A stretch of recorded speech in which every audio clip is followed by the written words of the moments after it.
69,000 शिक्षक भर्ती में शामिल साथियों नमस्कार। मैं advocate Shivam Pandey, high court. साथियों, जैसा कि आपको पता है कि 6800 एमआरसी और ओवरलैप पर जो आदेश माननीय ओपी शुक्ला जी ने लिखवाया है, उस आदेश का कोई भी कार्ड सरकार के पास नहीं है और सरकार रिविजिट करने पर मजबूर है और सरकार 101% रिविजिट करेगी। और विभिन्न मुकदमों में उन्होंने लिखित रूप से स्वीकार किया है कि जो रिविजिट का आदेश हुआ है उसी के आधार पर आगे की प्रक्रियाएं चल रही हैं।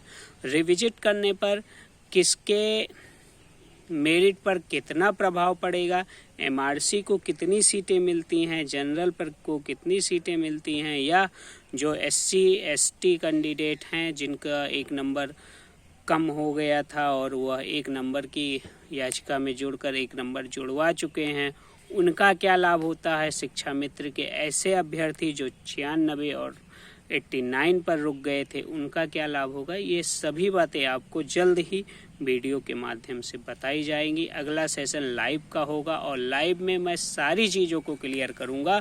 जैसा कि पूर्वत मेरे द्वारा दिए गए सभी जानकारी बिल्कुल सटीक और सही निकली थी और जो मैंने इस भर्ती में 69,000 शिक्षक भर्ती में आप लोगों से बताया है और कहा है, वो सभी बातें पूर्णतः सार्थक और सिद्ध हो रही हैं।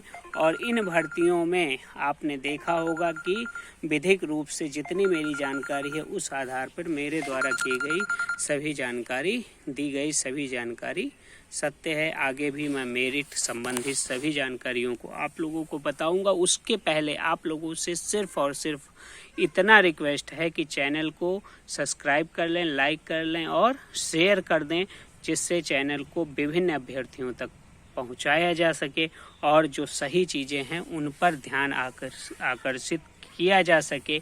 अन्यथा अभ्यर्थियों को गलत जानकारी देकर विभिन्न लोगों के माध्यम से रिट पिटीशन, याची और इन सब में फंसा दिया जाता है और उनके हितार्थ जो कार्य रहता है वहां तक उनकी दृष्टि नहीं पहुंच पाती है। इसलिए जल्द ही आप लोगों को रिविजिट पर होने वाले प्रत्येक अभ्यर्थी व किसी भी कैटेगरी का हो, क्योंकि तैयारी करने वाले और वैकेंसी में शामिल होने वाले सभी अभ्यर्थी आपस में एक भाई बहन हैं, तो मेरा किसी के साथ कोई ऐसा व्यवहार नहीं है कि वह जनरल है, वह ओबीसी है, वह एससी है। मैं सभी के लिए रिविजिट संबंधित जो जानकारी है वो आप लोगों को प्रेषित करूंगा और क्या करने से आगे लाभ हो सकता है, इन सभी चीज़ों को आप लोगों को अवगत कराऊंगा और क्या करने से आपका सिर्फ पूर्व की तरह नुकसान होगा, इन बातों पे भी आपका ध्यान आकृष्ट करूंगा। करना कराना आपके हाथ में है। एक सच्चे योद्धा और सही जानकारी प्रेषित करना मेरा काम है और एक सच्चे योद्धा के रूप में आप लोगों को सही चीज़ों पर अपने आकलन को प्रस्तुत कर आप लोगों के अंदर व्याप्त जो दुराह और डर और नौकरी संबंधी जो भी गलत भ्रांतियां हैं उन सबको दूर करना मेरा पहला कर्तव्य है। इसलिए मैं रिविजिट पर जल्द ही लाइव आऊँगा। उसके पहले जो भी रिविजिट होने से लाभान्वित हो या होने की संभावना हो या जो नौकरी प्राप्त लोग हों, उनको डर हो कि हाँ रिविजिट में मेरी सीट रहेगी कि चली जाएगी, वे सभी चैनल को सब्सक्राइब करके इंतज़ार करें।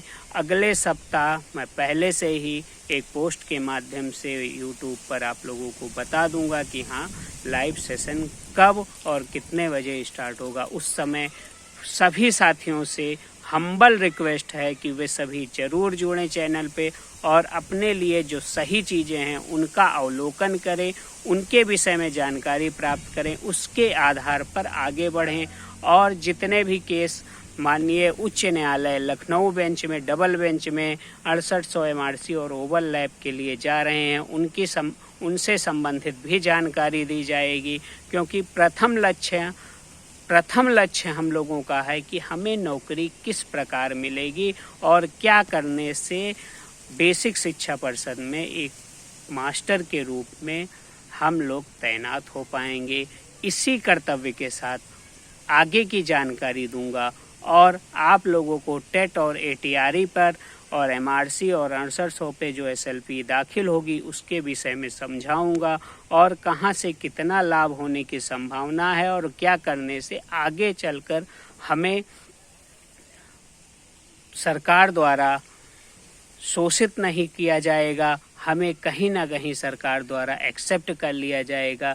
इन सभी चीज़ों की जानकारी अगले लाइव सेशन में आप लोगों को दी जाएगी, इसलिए चैनल को सब्सक्राइब कर दें और ज़्यादा से ज़्यादा लोगों को शेयर करें। सभी भाई बहन जो 69,000 शिक्षक भर्ती में शामिल हैं वे आपस में एक भाई बहन हैं। किसी के भी सक्रिय प्रयास से किसी को भी नौकरी मिलती है या फिर कोई एक पद और एक्स्ट्रा पा जाता है, इसके लिए तनिक भी किसी को कष्ट नहीं होगा। सिर्फ और सिर्फ इतना आशा और इतनी सत्यता लोगों के अंदर होनी चाहिए कि यदि मैं उस योग्य हूँ नौकरी पाने के और सरकार द्वारा पारित सभी क्राइटेरिया का पालन कर रहा हूँ तो मुझे भी मिलनी चाहिए। बाकी किसी को भी नौकरी मिलती है तो यह हर्ष का विषय है कि एक बेरोजगारी दूर हुई है। इसलिए आपस में संवाद ऐसा स्थापित करिए कि सभी की दृष्टि एक दूसरे के लिए अच्छी बनी रहे। कभी विवाद मत करिए और अतिशयोक्ति बोलकर किसी को रुष्ट मत करिए, क्योंकि सभी का लक्ष्य सिर्फ और सिर्फ नौकरी प्राप्त करना है।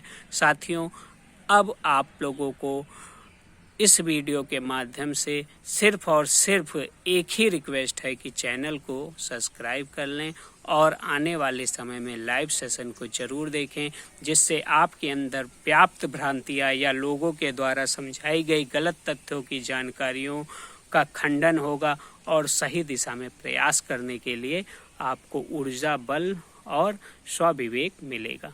धन्यवाद। मैं एडवोकेट शिवम पांडे, अयोध्या धाम। जय श्री राम, जय हनुमान, जय महाकाल। आप सभी का दिन शुभ हो।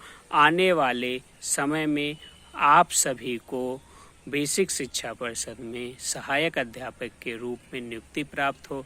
इन्हीं शुभकामनाओं के साथ पुनः जय श्री राम, जय हनुमान, जय महाकाल।